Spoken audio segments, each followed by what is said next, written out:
Hey, Mark. From everything I've been able to discern, you guys have kind of taken on this national championship or bust mentality the whole year and really haven't shied away from it. Can you talk a little bit about that? And was that by plan, or did it happen organically, or have you guys talked about that, or kind of walk us through that? Yeah, it's kind of been a culture shift in the past couple years, and I mean, even you saw last year with some of the interviews after the Montana State game that they didn't feel like we had a successful season last year. And the goal and the focus of every single season is to win a national championship. And if we don't do that, then we don't feel like we have a successful season. So I think it's just part of our culture now and our focus, and it makes us work harder every single day. But you do appreciate that most football teams do the 1 week at a time thing, and every opponent is a nameless, faceless opponent, and you guys clearly have gotten away from that.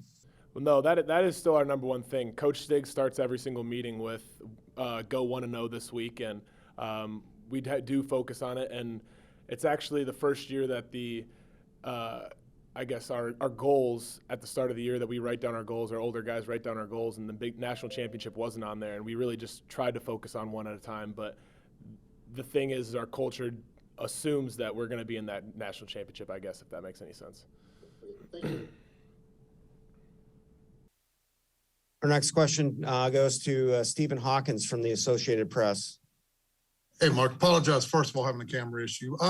When you look back, it wasn't 2 full years ago. It was in May of 2021, that game then. When you reflect back and what happened to you early in the game and not getting able to finish, how much does that just drive you and having this extra opportunity now to get back there? Can you repeat that? Sorry.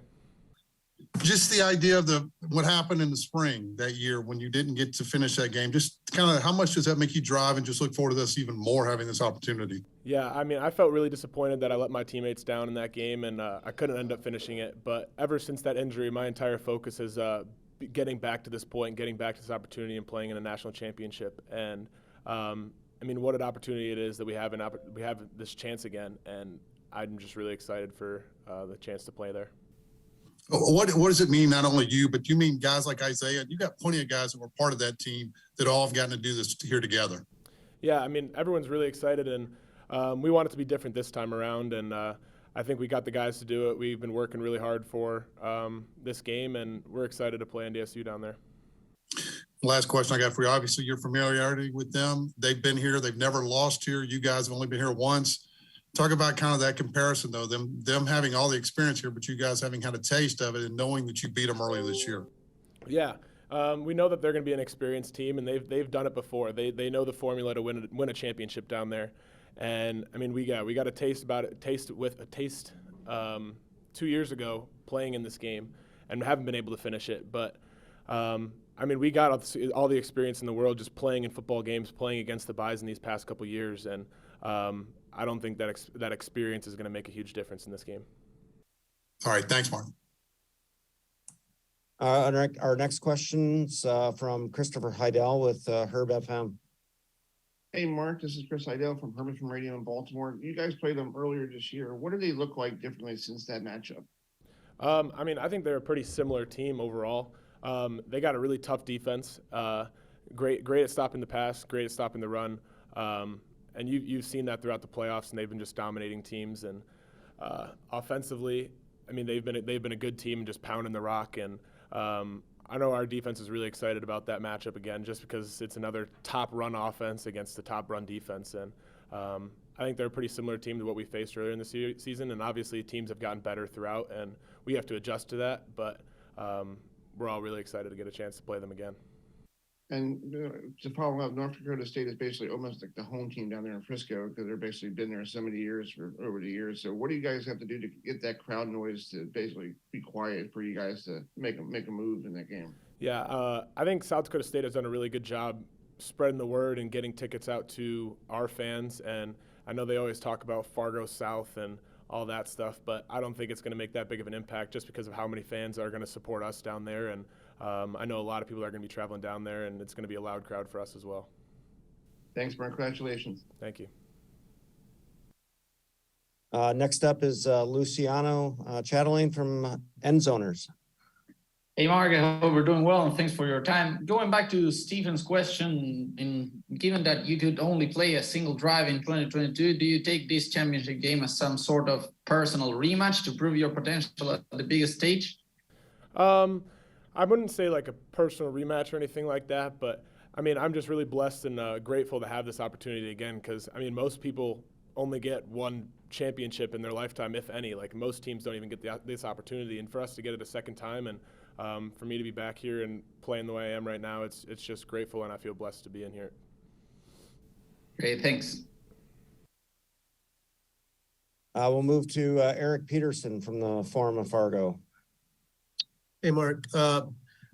Is it the fact that it's a rivalry team? I mean, I know any national championship game is going to be huge, but what other layer does that add that it's a team that's been your biggest rival here? I think it adds a little bit. I mean, if you're not hyped enough for a national championship, I don't know why you're playing in this game, I guess. But, I mean, I think it adds a little bit of juice to everyone, and knowing that it's a team that we know and we've prepared for in the past kind of helps us a little bit. But, I mean, just being in the national championship, I think everyone's already juiced enough, and I don't think it adds too big of a head to the game, I guess. And just, obviously in the spring season, it was a shorter build up to the game.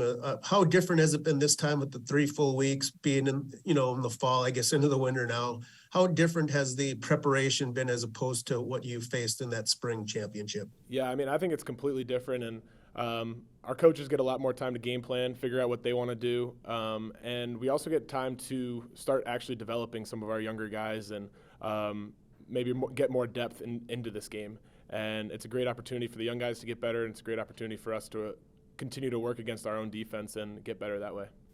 Thank you. Next question to Chris Shad from the Brookings Register. Hey, Mark. Isaiah Davis has kind of put together a reputation as a big playoff performer. What do you think has helped him put together all of these big playoff performances over the years? I mean, all of a sudden, it all starts with the Hogs up front, and they've been making plays for us and creating big holes for me and Isaiah all playoff long. And also, Isaiah is just a gamer, and he works so hard during the offseason. He works so hard in practice, and he's one of the hardest workers on our team. And it really just shows when it comes to playoff time, and I think he just has that little bit of a clutch mentality to him and just kind of balls out every single game in the playoffs. You talked a little bit about the offensive line. When do you think they came together as a group this season? I think, every single season, once you get a couple new linemen and stuff in there, they always take time to gel together. And obviously you got guys like Mason McCormick and Garrett Greenfield who have done it before, and you know what you're getting from them. And the other guys, they got some reps in the past years, but, I mean, everyone has to gel together. And I think maybe took them a couple games, but I think this is one of the best O-lines we've ever had here, and the best O-line in the country. So they've been doing a great job all season long and keeping me protected and open up holes for the running backs. And how much easier does that group make your job playing behind a group of people who have a mentality as the 605 Hogs? No, it makes it so much easier for me because they give me all the time in the world I need to make plays back there and get the ball to our playmakers and allow them to make plays. And I mean, you saw what we did against Montana State last week and how much of a push they gave against them, and led to big holes and big runs for Isaiah and Amar, which was really awesome. Hey, thanks, Mark. We'll go next to Zach Borg from Dakota News Now. Mark, it was 21-7 back in mid-October in the Fargo Dome, and that's usually lights out for anybody that goes into that building. What did you guys learn from that game, take from that game about the way you came back? That obviously you don't want to be in that situation again come week from Sunday, but what maybe did that game do for you guys moving forward and into this one? Yeah, after that game, we really started to try and focus on starting games fast and not being so sluggish out of games, and continuing to stick with our game plan throughout the game, but also be able to make those adjustments. And I felt like in that last game, we kind of came out sluggish. The crowd kind of got to us a little bit right at the beginning, but as long as we settle down and just believe in ourselves and believe in this team and the guys around us, that we can really achieve anything and achieve any comeback that we need to. Was that something that ever really existed before? Because like you said, it wasn't a panic at the Fargo Dome. It was just kind of we got to get this stuff together. I don't know that I've ever really seen a lot of past teams, if they were in that situation, would have that reaction. Yeah, I think it's a little bit different with this team this year, and I have to give it up to like the relationships that we've built and how much everyone cares for each other and loves one another, and I think that just makes us closer as a whole, and offense or defense, that we believe in each other, and that no matter what side of the ball is on the field, that they believe that we're going to either make the stop or we're going to go down and score a touchdown or get some points on the board. And finally, you had it'll be another basically 3-week break between your games here. You obviously had the first one between the end of the season and the playoffs.